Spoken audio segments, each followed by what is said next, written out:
In the 14th century, one man became so wealthy that when he traveled across the world, entire economies collapsed behind him. Not a king from Europe, not an emperor from Rome, but an African ruler from the deserts of Mali, whose fortune was so massive, historians still struggle to calculate it today. His name was Mansa Musa, and this is the story of the richest person in human history. The year is 1312. Across West Africa rises the Mali Empire, a kingdom stretching over 2,000 miles, larger than many European nations combined.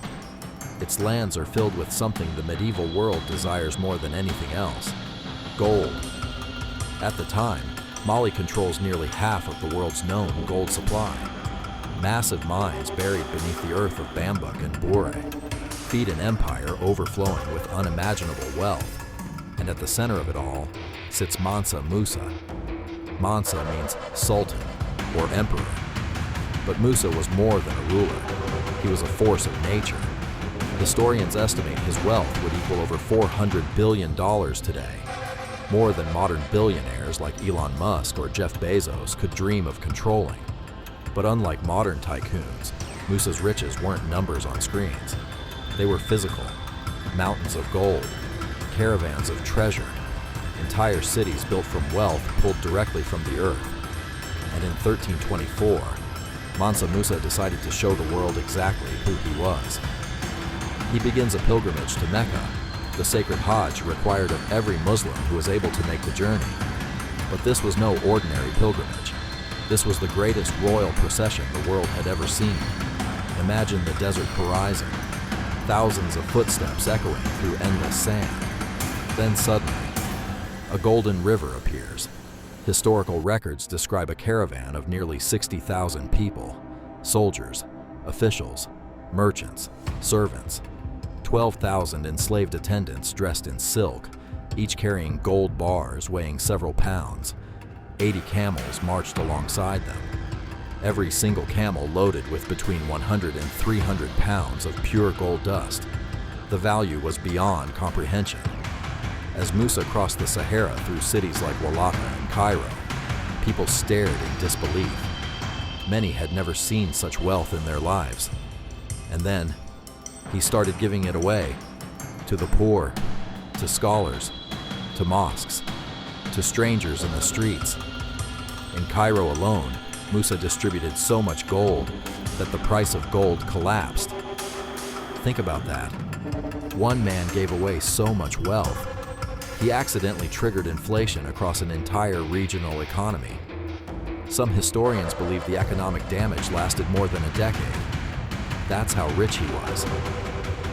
But Mansa Musa's true power wasn't gold, it was vision. At a time when much of Europe was emerging from the chaos of the Middle Ages, Musa transformed Mali into one of the intellectual centers of the world. He returned from Mecca inspired by the cities he had seen: Cairo, Medina, Mecca. And he wanted Mali to rival them all, so he built. Mosques rose from the desert sands, libraries filled with manuscripts, schools dedicated to science, mathematics, astronomy, law, and theology. At the center of this transformation stood the legendary city of Timbuktu. Today, many people imagine Timbuktu as a remote and forgotten place. But under Mansa Musa, it became one of the wealthiest and most educated cities on earth. The University of Sankore attracted scholars from across Africa and the Islamic world. Some estimates suggest its libraries held hundreds of thousands of manuscripts.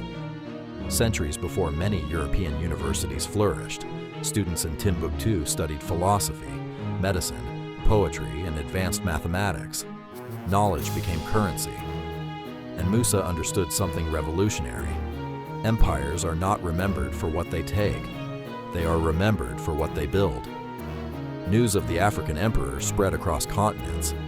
In Europe, stories of Musa sounded almost mythical. A black king surrounded by endless gold. A ruler so wealthy he could reshape economies with generosity alone.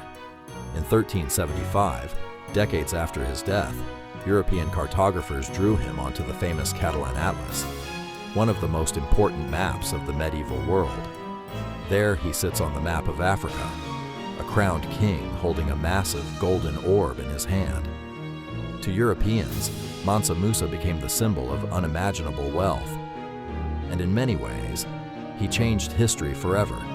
Some historians believe tales of Mali's riches helped inspire future European exploration into Africa. The world wanted to find the source of Musa's gold, and that desire would eventually reshape global history in ways no one could predict. But here's the strange part. Despite all his power, despite all his wealth, most people today barely know his name. Why? Because history is often told by those who dominate the future, not those who once dominated the world. And yet Mansa Musa's story remains one of the clearest reminders that greatness has never belonged to one continent, one culture, or one civilization alone. In the 14th century, while kingdoms elsewhere fought for survival, an African emperor built libraries, funded education, connected continents through trade, and commanded more wealth than perhaps any human being ever will again. His empire eventually faded, the gold disappeared, the palaces crumbled into sand, but the legend endured. A man so rich, the world still cannot measure his fortune. A ruler who turned Timbuktu into a beacon of learning. A king whose journey across the desert became one of the most extraordinary displays of power in human history. And maybe that's the real lesson of Mansa Musa. Wealth alone does not make a legacy. What matters is what survives after the gold is gone.